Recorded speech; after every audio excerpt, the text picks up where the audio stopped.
Men are perceived to be scared to consult or visit a health facility. This includes hospitals and clinic. Is the perception still the same in 2024, or has it changed when we look at men's health? Also, in the same breath, what is index testing? What is it all about? What are we even talking about? Helping me and you understand all this and more, I'm joined on today's episode of Clinical Monday by Luxolo Shokota, who is a clinician from Eguruleni, to help us understand this and even more. Make sure that you are part of the conversation by joining us on all our social media platforms for today's Clinical Monday. Well, let's not even waste time. Let's jump straight into it. Clinical Monday, the best way to begin a healthy week. Good morning, good afternoon, good evening.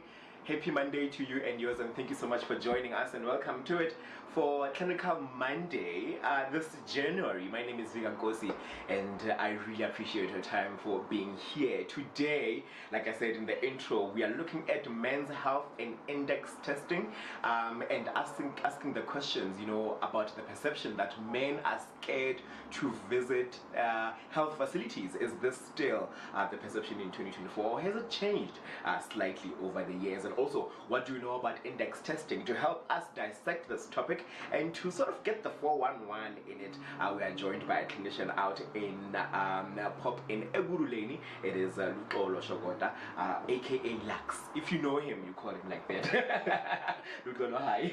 How are you? I'm good. How are you? Good. Good to see you. Welcome to the brand new year. Good. Compliments, as I say. And as our compliments are Phaleng. Do we still say compliments until the end? At the end of January. You're gonna push the compliments to the end of January, but I appreciate you being here. Thank you so much for your time. Let's just jump straight into it. So, and I said the perception is men by Saba to go into clinics or hospitals, or is this still the perception? Is this still what men are believed to still be scared? Is that how it is? Especially when it comes to HIV. I mean, you look at how the stigma, the discrimination, and perhaps maybe the information that is still out there. Is that still the perception? Okay. I think it has gradually changed. Yeah. Before, the men they were scared to go to the clinic to assess the healthcare, and especially in testing. Yeah. But now it has changed because of introduction of the pop-in clinics around the world, so that men, they don't have time. Yeah. They have families. So they have to provide. So they don't have time to go to work. But if we are going to them like in places during the outreach, so they came to us because we don't take much of their time. Yeah. Because they need to provide their families, they need to work. Yeah. Then they come, they test. Referencing that you have a high number of clients that are taking on PrEP, meaning that the men, they know their health. Yeah. So they are taking care of their health. Yeah. According to the study that was done in Cote d'Ivoire, the primary barrier for men to not to go to the clinic is not the disease itself, but it's the socio-economic factor that comes with it. Gotcha. Because they think they that stigma of that if you have a HIV positive, you won't live long, you will die. But now that thing has changed. The effectiveness of the treatment that they're taking, they live long. So we need to strengthen that information so that our clients, they know that it's not the end of the world. Yes. So the messaging is quite important, and I like that you are touching on a study that was done in Cote d'Ivoire that shows that it's not necessarily the HIV or the health problem, but it is more about socio-economic status, because like you said, men are out there to hustle for their family, for themselves, and perhaps maybe for their livelihood. So I mean, it also, I think, responds to my next question about, does it mean that men generally don't take care of themselves if then they are scared to go and access public health care? It's clear that men, they do take care of themselves, because they know about the PrEPs, they know about the condom usage. Because if they come to our facilities, we teach them about the condoms. If you go to places, maybe in garage, you see a man is buying a condom. Clearly that those people, they know that they have to take care of themselves. So it's not just because they're just scared, it's just because I think those cultural things that women, they were put it up front because of they need to go to the clinics like family planning. When they get to the family clinic, they test for HIV, but it's very rare for men to go to the clinic. It's not they don't want, but it's how they were raised. You only go to the clinic maybe when you are sick, really sick, because they know their time they have to spend in hustling for their families. I got you. So it means that actually the perception has changed to men being scared and generally not taking care of their health, especially sexual health in that regard. So now it has slightly moved because we do see the uptake of condoms and lube and especially men are leading that. So it means that the perception has changed. Let's talk about the relationship then they have between men and the healthcare facilities. So you would say that it has slightly changed. Are we seeing more men voluntarily going, without them being drastically sick, voluntarily going into a facility and saying, you know what, I want to test for HIV, I want to take condoms, I want to take PrEP? Okay, we are seeing the men classical going to assessing healthcare. I think maybe is because of STIs. When they have STIs, they tend to go to our clinic. They come to our clinic, then assess. Even now it's January, they are coming like in more numbers. We are treating those with STIs, and also they come for consultation, and also those they come for their appointment. I got you. I want us to talk about index testing, but before we do that, if you just joined us, welcome to it. It's Clinical Monday. Today we are looking at men's health and index testing. They're a little bit far apart, but in a way, there is intersectionality is my favorite word for 2023, intersectionality. So we are looking at what is the intersectionality between men's health and index testing. So we would love you to be part of this conversation. Do you agree that the perception has changed for men to access healthcare, or coming into accessing healthcare, especially sexual healthcare? What has been your perception, or what has been your observation in the community when it comes to that? We are live on Facebook. It is at Orampop, and also on X we are at @in_health, and that hashtag has never changed. It is Clinical Monday across www.popin.org. Gets you the behind the scenes. Also on Instagram, on LinkedIn for opportunities. Make sure that you go there because we'll be putting them up on our LinkedIn profile. TikTok, anywhere else you can find us. And thank you so much for joining us. Luxolo, let's now look at index testing. I think I will take it for granted that people know what index testing is, but if you can please explain what index testing is, and maybe what is the purpose of index testing. Okay, let me firstly explain about index testing. Index testing is about listing the sexual partners that you have. So let's make, for example, I'm the client, I'm coming to the facilities to test for HIV. I'm being tested, and then whoever was testing me, the counselor, asked me to list the people that I'm sleeping with. This means my sexual partner. So they try to get contact of those clients, which means I'm referring them to the care facilities. That is the index testing. I'm helping them to get those clients that they don't know their status. The purpose of index testing is to reduce the spread and transmission of HIV. It's assisting because we are getting to know people, they are getting to know their status.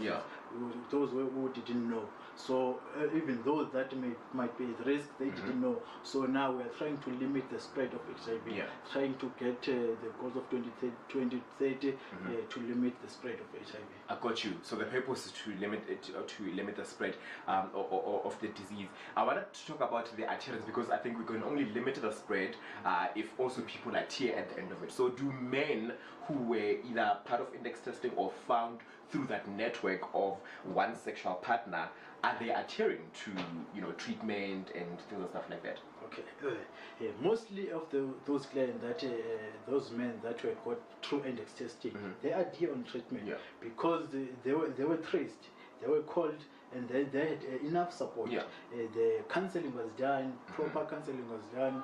It was support the social worker and also the counselors, clinicians. So it was emphasized. They know the benefits of taking their medication. They know that they will live long.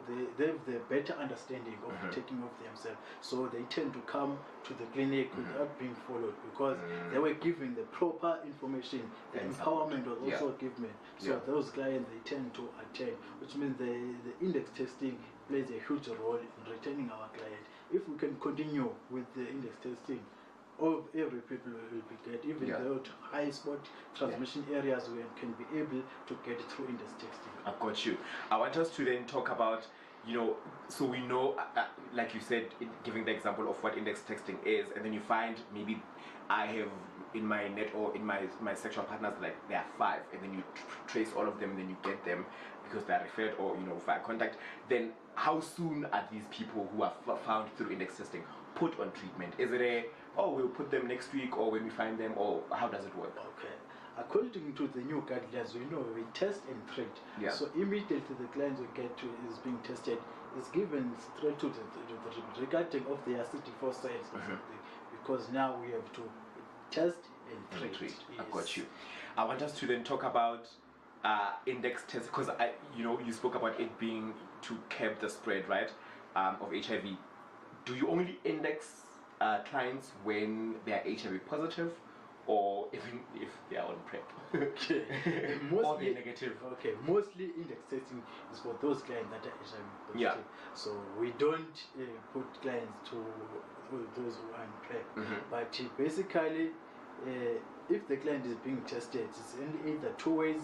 There is a client might be positive and negative, but those one we give them PrEP, but we don't trace them. Yeah, we're not index, because we want to get those they don't know their status.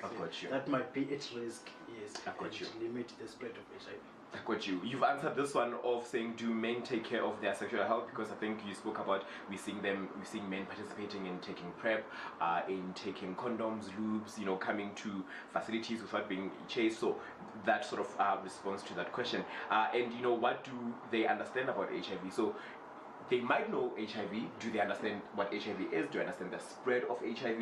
You did say that it's no longer scary, to them with HIV, it's this disease and that. But, do they understand what HIV is, how it's spread, the information around HIV? Okay. I think many, they know what is HIV. HIV is just a virus that attacks immune system. Yeah. But they know even the ways how HIV is being spread. Yeah. But I think they're not prioritizing all of them. I think they're just only focusing only in one way, which is HIV spread by sleeping with someone. Yeah. But they don't check about those one, like sharing needles and also injecting drugs, and also someone might have HIV were born with HIV. So because of the stigma of HIV is only about maybe if you are having HIV, you are busy, you are sleeping around. I think we need to emphasize to people, like through social media forums, through experiences, that HIV is not only by sleeping with someone, it's also by sharing needles in a workplace, wherever you can get. That's why we're introducing PrEP. But we know some of the men, they ask, like, why should they take pills to prevent me from taking another pill? But it's where, as a pop-in or pop-ins, we get in with ED PrEP. We introduced ED PrEP so that for those people that are asking, why should I take pills every day to prevent from taking? We know that you will only take ED PrEP when you need to do sex, 2 hours before sex. That's where we introduce ED PrEP. Got you. It's another intervention which we'll be diving into, and we've actually spoken about ED PrEP in the past. Make sure that you go to our YouTube and check out the archives, man, as we've packaged those conversations. Stigma, ED PrEP, mental health, all of them. You can find them on our social media platforms.